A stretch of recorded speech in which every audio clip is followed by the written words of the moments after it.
Maldives, where President-elect Dr. Muizzu of the Maldives, who's seen as having pro-China leanings, made his first statement regarding the removal of foreign soldiers from the Maldives within the confines of the law. He emphasized that foreign soldiers cannot be stationed in the Maldives against the will of the Maldivian people. Muizzu expressed his intention to initiate the process of removing foreign soldiers on his first day in office. The president-elect stated that besides presence of foreign soldiers, the country's economy was enslaved as well. President-elect Muizzu addressed economic concerns, stating that the country's economy has been heavily burdened by debt, with a significant portion owed to a specific country. The opposition candidate Muizzu in fact has won the Maldives presidential election, beating incumbent president in a second round runoff. This could see a shift in the archipelago's policies with a pro-China stand. Now, the Election Commission of Maldives, remember, announced that Muizzu had received 54% of the ballots, while Soleh received only 46%.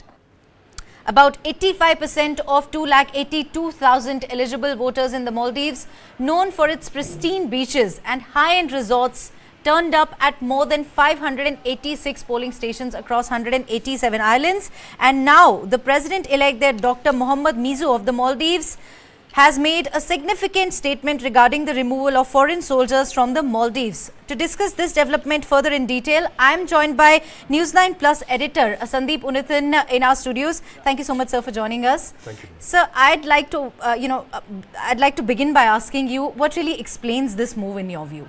Well, Muizzu contested the elections on this India Out campaign, where he said that he was going to, get India out of the Maldives. And what is the presence that he's talking of? These so-called soldiers. Maldives and India a few years back agreed to station a number of Indian aircraft there for the benefit of the people of the Maldives. These are 2 advanced light helicopters and 1 Dornier patrol aircraft. And these aircraft are with a small crew for maintenance and for flying these aircraft of about 40 or 50 personnel. These are for the benefit of the people of the Maldives. These cannot be seen as an Indian military presence on the island, like it's being pointed out, like this so-called soldiers.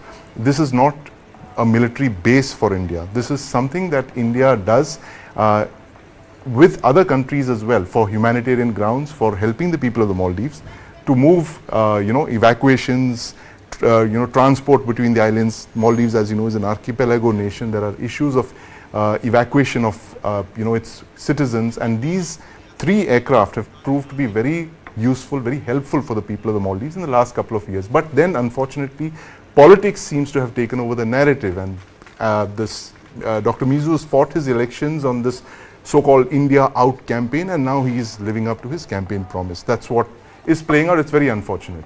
How do you think India is going to be impacted by all this? Well, it's Neha, that's a good question, because in the last couple of years there's been a kind of seesaw battle in the Maldives. It's a very small country. It's just 500,000 people or so, 500,000 people. That's like a suburb of Delhi. But the strategic geography of the Maldives, the location in the Indian Ocean, makes it very important for both India and for China. For China, it's part of the Belt and Road Initiative, the BRI. Maldives is one of the key countries that they have been targeting for the last decade or so. For India, it's literally in our backyard. We cannot have a Chinese presence so close to the Indian mainland, just about 700 kilometers away. So both sides have kind of had candidates of their choice in the government. Dr. Soleh was India-backed. We were very keen that he come to power, but it so happened that the Chinese-backed Dr. Muizzu's party has taken over, and now we're going to see a period of balancing between India and China over the next 5 years. So this has been going on for the last decade or so, especially after Xi Jinping assumed power in Beijing, where China has become more aggressive, more forthright. This wolf warrior diplomacy has taken root, and India is giving it as good as it gets. Right. Well, talking about the strategic importance of Maldives, how is India going to counterbalance, let's say, China in the region?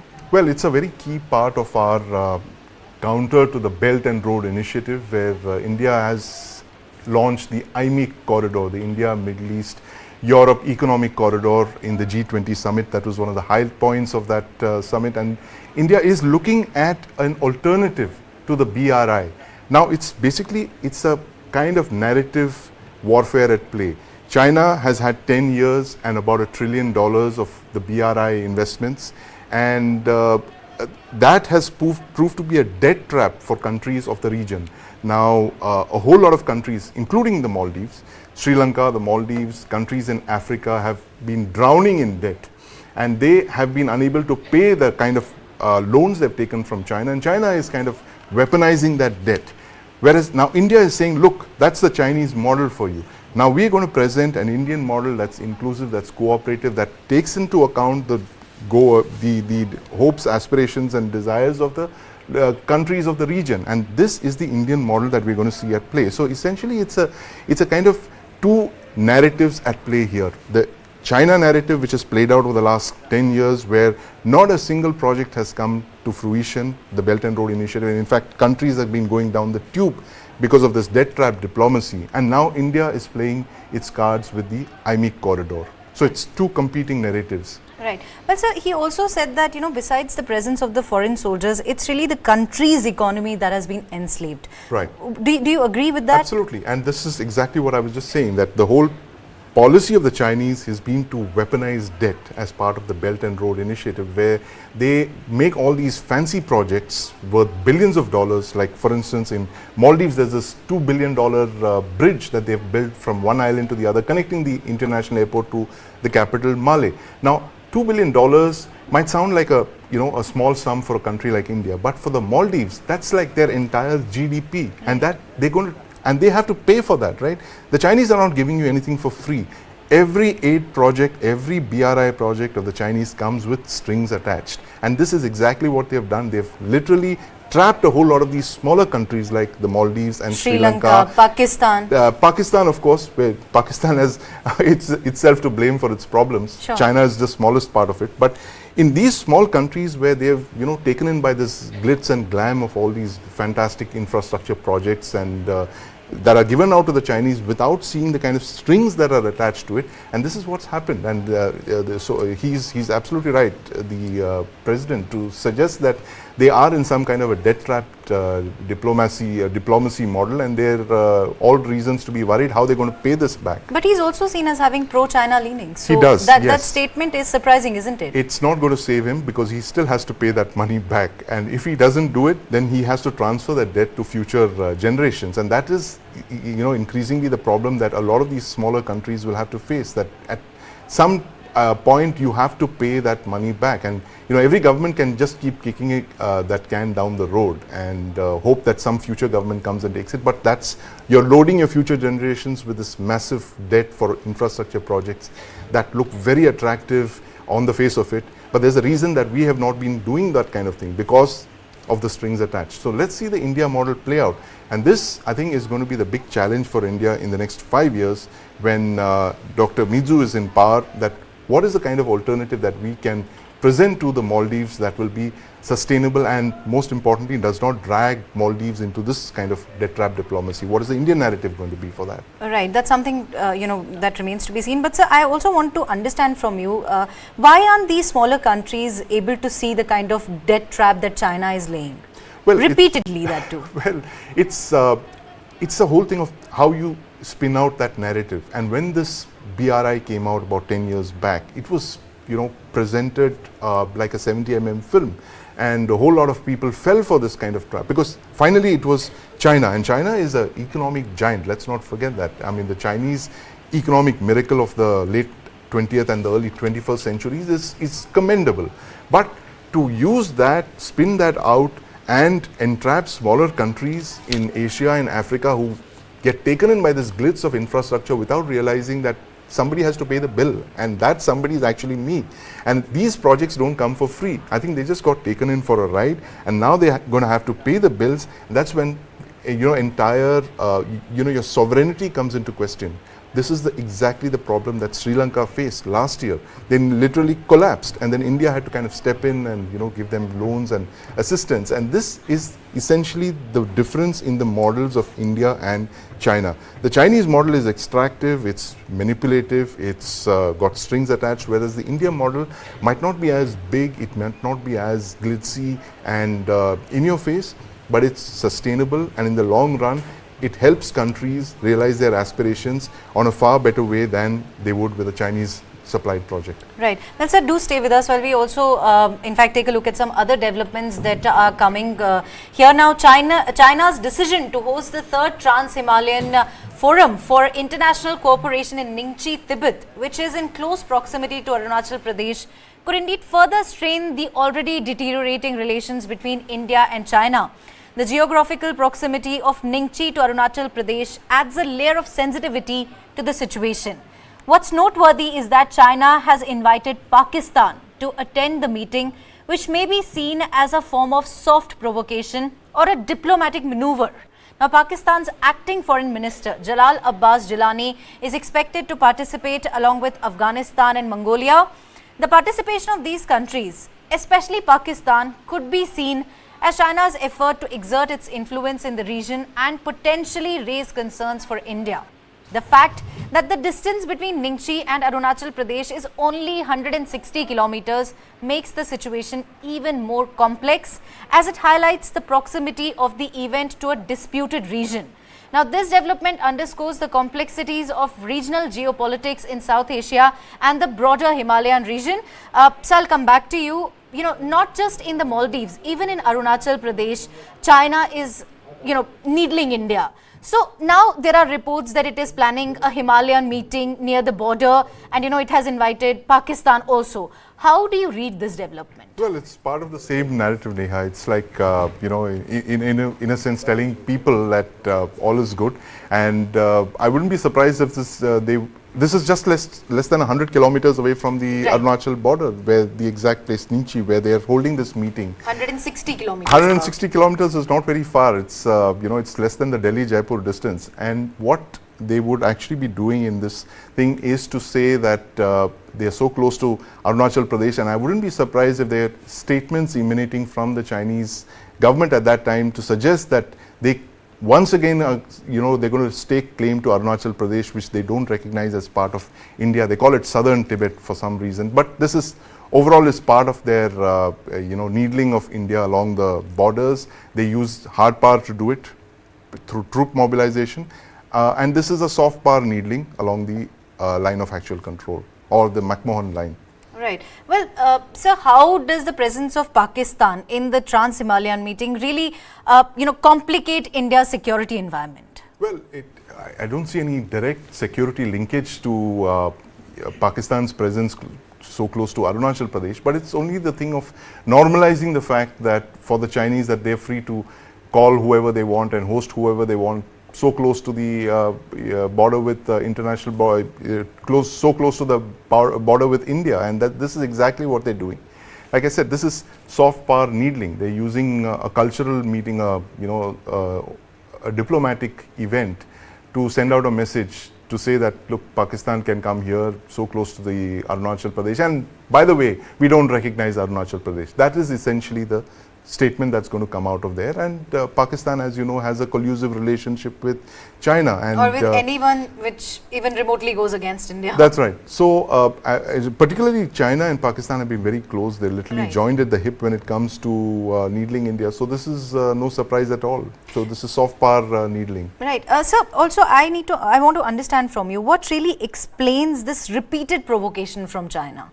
Well, China wants to signal that it is the only power in Asia. It's the only dominant power in Asia, and it does not want India to rise to becoming a contender to China. There is no China plus one according to them. It's only China, and it's just like there can't be two lions in one forest is one parable that they are fond of quoting. So they're saying that, look, we are the only game in town, and India doesn't have a chance, and at every given opportunity they will try and show us down either militarily or diplomatically. So this is part of that game, so that they have always feared the rise of an India, especially an India that is closely aligned to the Western powers like the US and the other Quad countries. And this is one reason that they have actually been so close to Pakistan over 50 years now. And they have even transferred nuclear weapons and missiles to Pakistan. It's unprecedented. No other country in the history of the world has done this, transfer not only blueprints but also tested nuclear devices for another country. And that's how close the Pakistanis are to the Chinese. Right. Well, given your deep understanding of this topic, I would like to know from you, sir, that what is the true intention of the Chinese when it comes to India? They time and again say that they want to develop the relations with India. There have been several level of, commander level talks that have taken place. Both the leaders of the countries have also met. But, we keep seeing these, repeated provocations from the Chinese. So what is the true intention of China? The true intention has been what it has been for over 50 or 60 years, which is to ensure that India is firewalled into South Asia, that it never rises to a level that it can challenge China, and exactly the reason why they fear South Korea and Japan on their eastern flank. So on the eastern flank, they've got North Korea. They've propped up North Korea for over half a century. They've given them weaponry, know-how, missile tech and all that, so that they firewall South Korea and Japan. They're always stuck in East Asia and they're unable to rise. Of course, the Japanese and South Koreans are both economic powers, but not as militarily strong as the Chinese and the North Koreans. And in South Asia or the Indian subcontinent, they have Pakistan to do their dirty work for them. And this is exactly what has happened over the last 50 or 60 years. It began in the mid-60s when post the Indo-China border war, which we're observing the 61st anniversary of this month, when this collusive relationship between China and Pakistan came about. And nuclear weapons is one aspect of it. They wanted India and Pakistan to be locked in conflict in South Asia so that India would never break free and rise to challenge China. So this is their goal, to ensure that all the so-called barbarians at the gates are always fighting amongst themselves, and none of them it becomes militarily and economically strong to challenge China. This is a game that they've been playing for hundreds of years. Right. Well, finally, I'm assuming all of this, of course, the Indian government is well aware of all of these developments. Why do we repeatedly, why do we continue to engage with the China despite knowing that what the end result is going to be? Well, it's just like this, that China carried out one of the biggest deceptions in the world, again, in the last 50 years, when they broke away from the Soviet Union and they aligned closer to the United States in exchange for a whole lot of technology and for access to the US markets. And based on that, they crafted a narrative which said something to this effect, that as China would grow and become integrated into the Western capitalism, it would actually become more free and democracy would take root. That's one of the biggest misconceptions of the 20th century. China has actually become more authoritarian today than it was, say, 20 or 30 years back under Xi Jinping. And this is the kind of narrative that I think we also fell for a few decades ago, when we believed that if India and China did a lot of business together, we could be friends and we could live happily ever after. And as incidents in Ladakh showed us just 3 years back, that was sadly not the case. That China proved that you could have $100 billion trade relationship per year, but you could still deploy troops against each other, exactly like what they've done in Ladakh. And this is what we've been trying to tell them over the last 3 years, that it cannot be business as usual. I think we have finally woken up, and we've seen through the Chinese deceit in the last 3 or 4 years. Better late than never. But are we ready to learn our lessons, is the question. I think we have, to an extent, learnt our lessons. The fact that when China bared its fangs at us, we realized that, look, this whole thing of trade, normalizing ties between India and China, we always knew there would be a point when China would want to assert itself. And a lot of very wise people on our side saw it happening, because the entire Chinese military mobilization and modernization was aimed at this, to control its neighbors in the near abroad. And that's exactly what's happened in 2020, when China decided to kind of say that enough is enough. Now we're going to teach India a lesson, and that lesson fortunately was met with resolve and force on our side. And that standoff continues as we continue to tell the Chinese that we cannot be business as usual. Right. Thank you so much, sir, for joining us with you, all Neha. of those Pleasure being here. insights.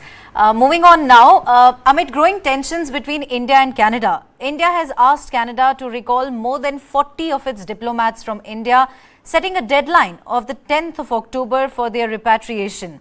As reported by the Financial Times, Canada currently has 62 diplomats in India, and in fact, India had previously stated that this number should be reduced by 41. This request comes amid strained relations between the two countries, following allegations by Ottawa against New Delhi regarding the killing of a Khalistani terrorist on Canadian soil. India had earlier urged Canada to reduce its diplomatic presence in the country, emphasizing the need for parity in staff size and rank equivalence between the two nations. Tensions escalated further with Canadian suspicions that Indian government agents were involved in the murder of Sikh separatist leader Hardeep Singh Nijjar in Canada in June, a label India had rejected, calling it absurd. Foreign Minister S. J. Shankar expressed concerns about a climate of violence, quote-unquote, and an atmosphere of intimidation, quote-unquote, against Indian diplomats in Canada.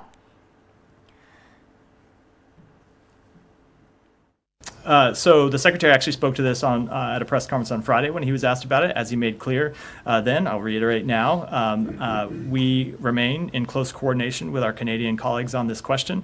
We have engaged with the Indian government on a number of occasions to urge them to cooperate with Canada's investigation, and the Secretary had an opportunity to do that in his meeting with the Foreign Minister on Friday. Now, I will let the Indian government speak for themselves, and I will speak for the United States government, and we urge that cooperation. Well, there in fact, amid growing tensions between India and Canada, India now asking Canada to recall more than 40 of its diplomats from India, setting a deadline of the 10th of October. A group of pro-Khalistan protesters on Monday gathered outside the High Commission of India here, waving anti-India placards and chanting slogans amid strong Scotland Yard presence.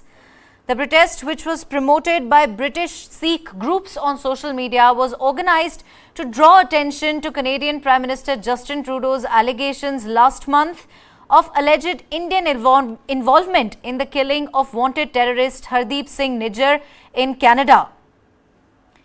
Now, the allegation has been strongly rejected by the Ministry of External Affairs as absurd and motivated.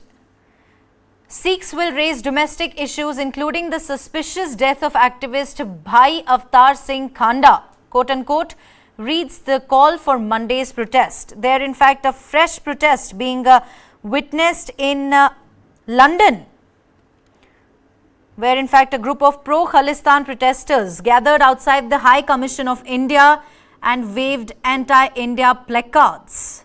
They also chanted slogans against Indian government.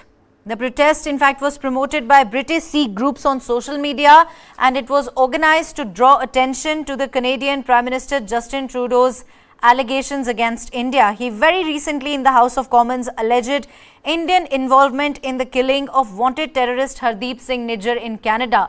India has time and again asked Canada for proof when it comes to the serious allegations leveled against India, but Justin Trudeau has failed to provide any, in fact, quote-unquote, credible source, any information regarding the same. That's, in fact, visuals coming in from London, where these pro-Khalistan, protesters, they're staging a protest against India, chanting slogans amid strong Scotland Yard presence.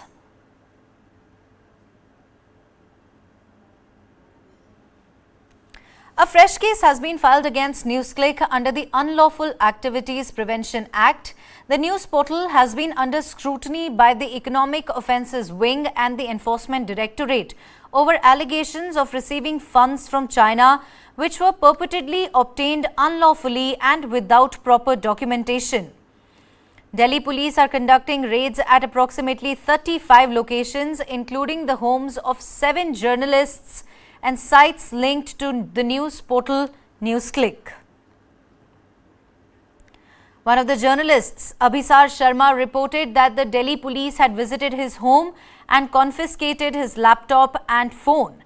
Special cell teams from the Delhi police also visited the residences of other journalists associated with Newsclick, seizing their devices including laptops and mobile phones. While no arrests have been made so far, the police have indicated that individuals may be detained pending the investigation. These raids are being conducted in connection with the ED's ongoing probe. The Press Club of India has expressed concern over the raids, demanding transparency from the government. In August, the New York Times published an investigation alleging that Newsclick received funding from a network connected to US millionaire, in fact, Neville Roy Singham, with ties to Chinese propaganda. Newsclick's founder, Prabhir, responded by stating that these allegations were not new and would be addressed through the appropriate legal channels, as the matter is currently sub judice. There, in fact, ED in the month of August also probed alleged fraudulent foreign funds infusion to the tune of more than 86 crore rupees into a company that runs the Newsclick portal, even as it expected to soon file a charge sheet in the case.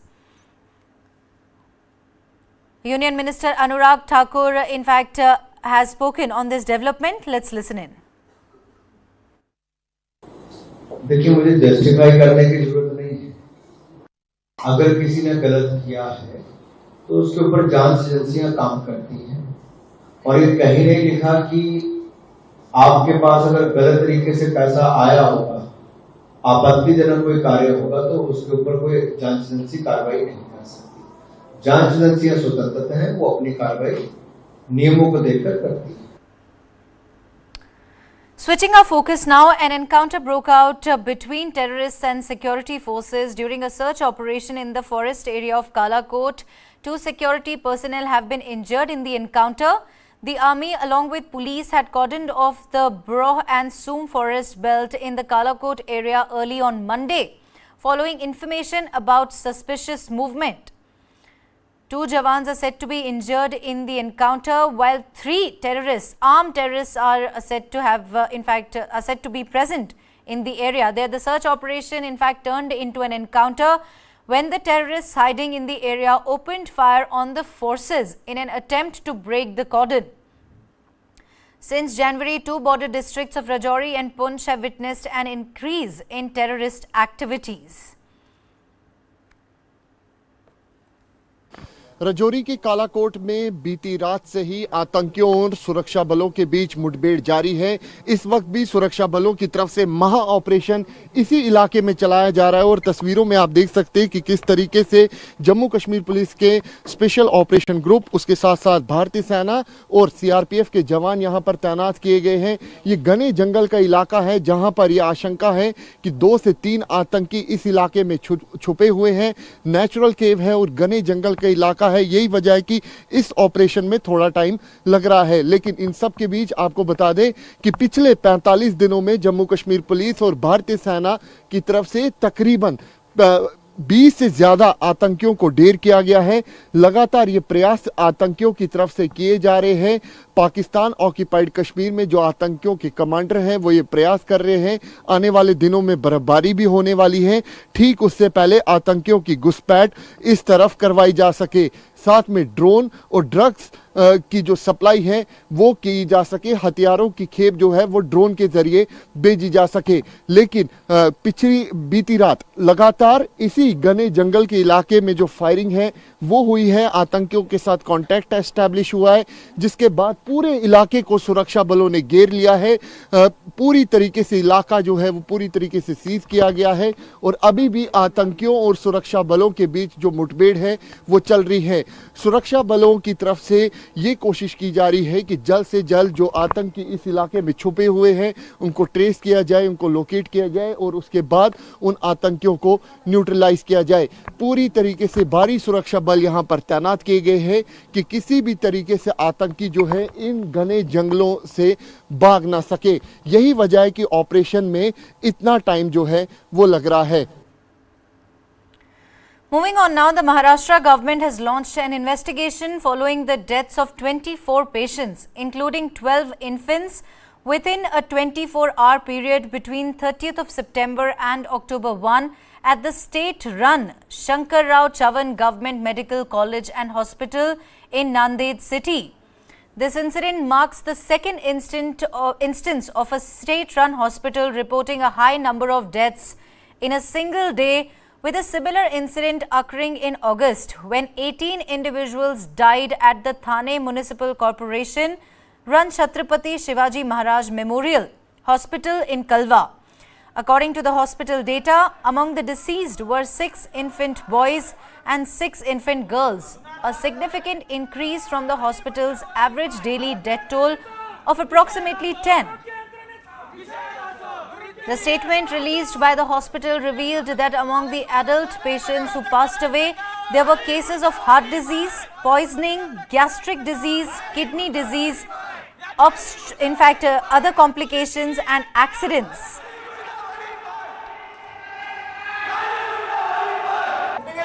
Four child patients were in terminal stages and had been referred from private hospitals. The hospital emphasized that more critically ill patients, particularly those in terminal stages, have been arriving from various districts and areas. The medical team and staff are diligently attending to their needs. The hospital also highlighted its history of providing excellent services to the community. Dr. Hassan Mushrif, Maharashtra's Medical Education Minister, announced that he would visit the hospital, and senior officials have been tasked with conducting a thorough inquiry. Chief Minister Eknath Shinde termed the fatalities unfortunate and pledged a comprehensive investigation. Now, the opposition parties have also criticized the state government for the condition of public health facilities in Maharashtra. Ashok Chavan, former Chief Minister and senior Congress MLA, called for immediate action to save the 70 seriously ill patients admitted to the hospital, which is named after his late father, former Chief Minister Shankar Rao Chavan.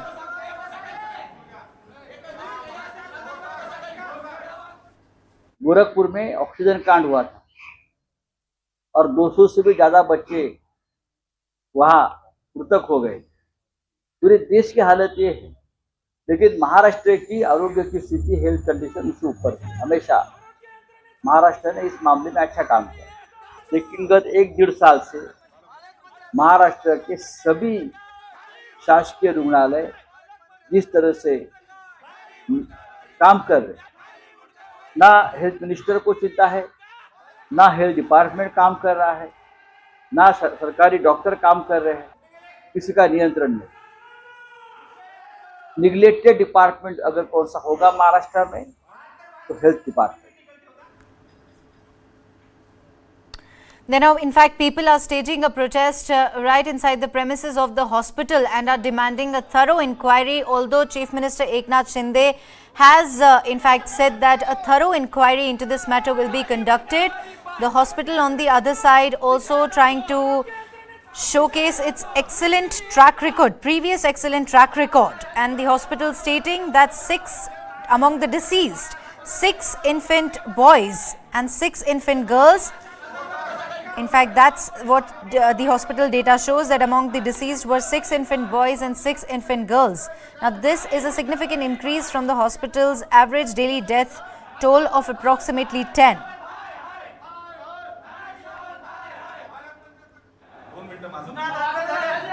The hospital maintains that the medical team and the staff are diligently attending to their needs, and the hospital also is highlighting its history of providing excellent service to the community.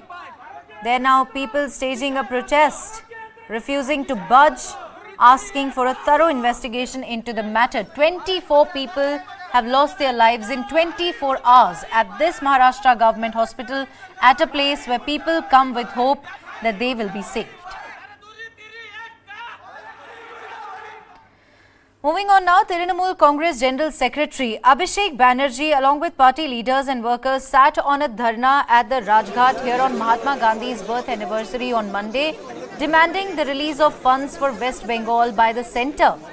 The TMC lashed out at the central government for stopping it from holding a peaceful protest and alleged that the protesters were heckled and manhandled by the security personnel. The BJP hit back, accusing the TMC of committing theft of government funds. Union Minister Anurag Thakur alleged that West Bengal Chief Minister Mamata Banerjee has sent her party leaders under a corrupt and tainted quote-unquote MP to stage the protest to divert the public attention from the numerous scams that took place in her state. At a press conference, Thakur dismissed TMC's allegations that the state's funds were being withheld and claimed there was no shortage of money for the centrally sponsored schemes in West Bengal. TMC is staging a massive protest. In fact, this protest is led by Trinamool Congress General Secretary Abhishek Banerjee, who is staging a protest along with party leaders and workers. They are staging a protest. In fact, a dharna. They are sitting on a dharna at the Rajghat. And the TMC has been lashing out at the central government for stopping it from holding a peaceful protest and alleging that the protesters were heckled and manhandled by the security forces. Latest visuals coming in, the TMC there. In fact, hundreds of TMC leaders have arrived in the national capital from West Bengal. They are staging a protest and demanding that the centre give them the funds that it has withheld. It has reportedly withheld.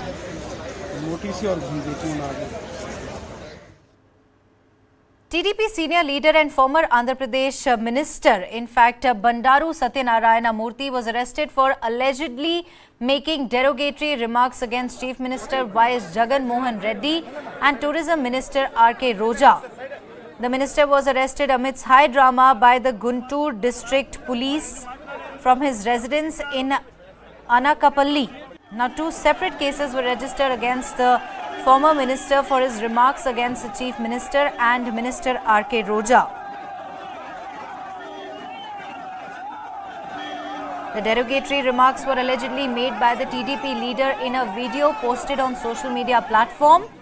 The statement was in response to former Chief Minister N. Chandrababu Naidu being taken into remand in connection with the skill development scam case and CID notices being issued to TDP National Secretary Nara Lokesh in connection with the Amravati Inner Ring Road scam case. Their TDP leader, in fact, and former Andhra Pradesh minister Bandaru Satyanarayana Murthy was arrested.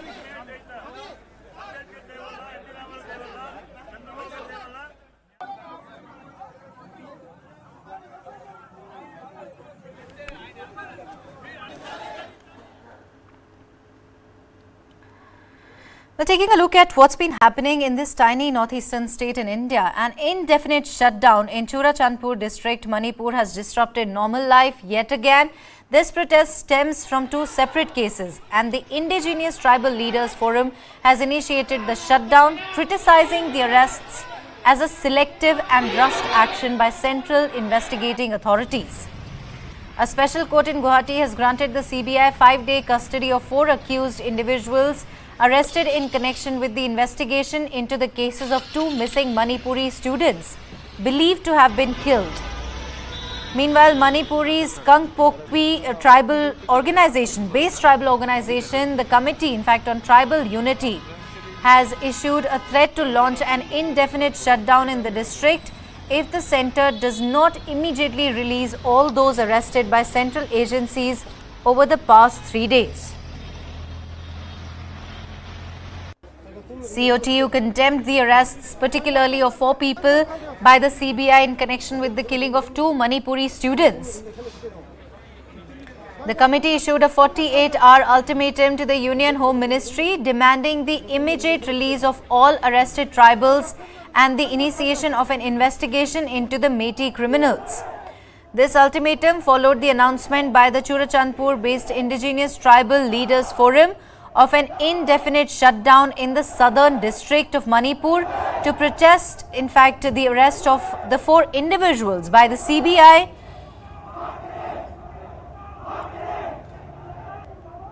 Amid tribal groups accusing the NI and CBI of high-handedness in Manipur, the central agencies defended their actions, stating that every arrest in the in fact, state is based on evidence gathered by the investigative teams.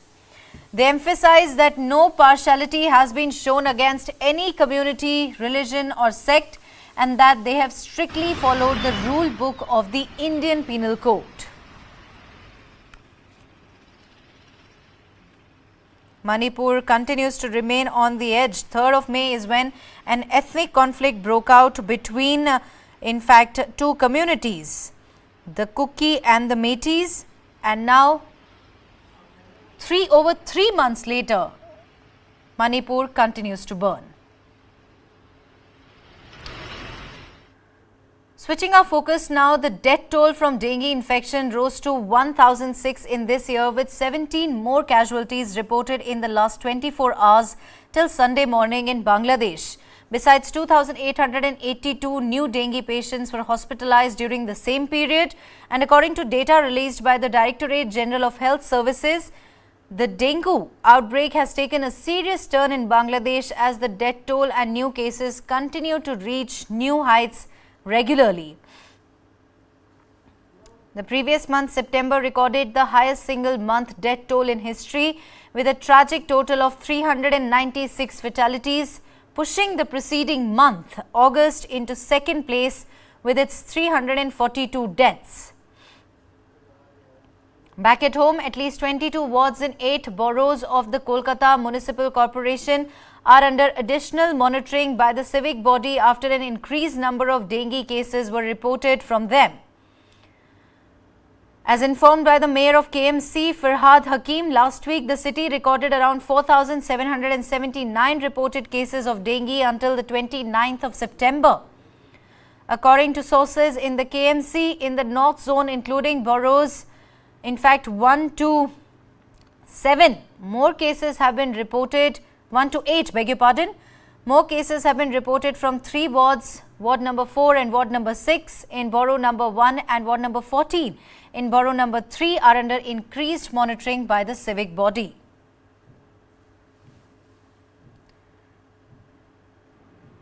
Switching our focus to, in fact, Trump now, prosecutors and defenders in the United States have made their initial statements in a civil fraud trial focused on the activities of Donald Trump and his businesses, kicking off a process that could add to the already considerable legal and political woes faced by the former president. A defiant Trump attacked New York Attorney General and judge overseeing his civil fraud trial as it began on Monday, with a state lawyer accusing him of generating more than $100 million by lying about his real estate empire. Attorney General, in fact, James is seeking at least $250 million in fines, a permanent ban against Trump and his sons Donald Jr. and Eric from running businesses in New York, and a 5-year commercial real estate ban against Trump and the Trump Organization. Well, that's all we have in this edition of the Bulletin. Thank you very much for watching. Have a great day ahead.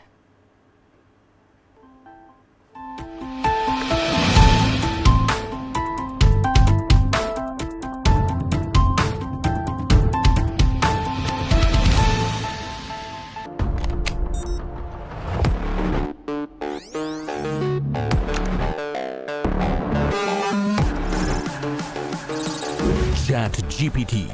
It can generate codes and human-like responses through text, write stories, and do a lot more.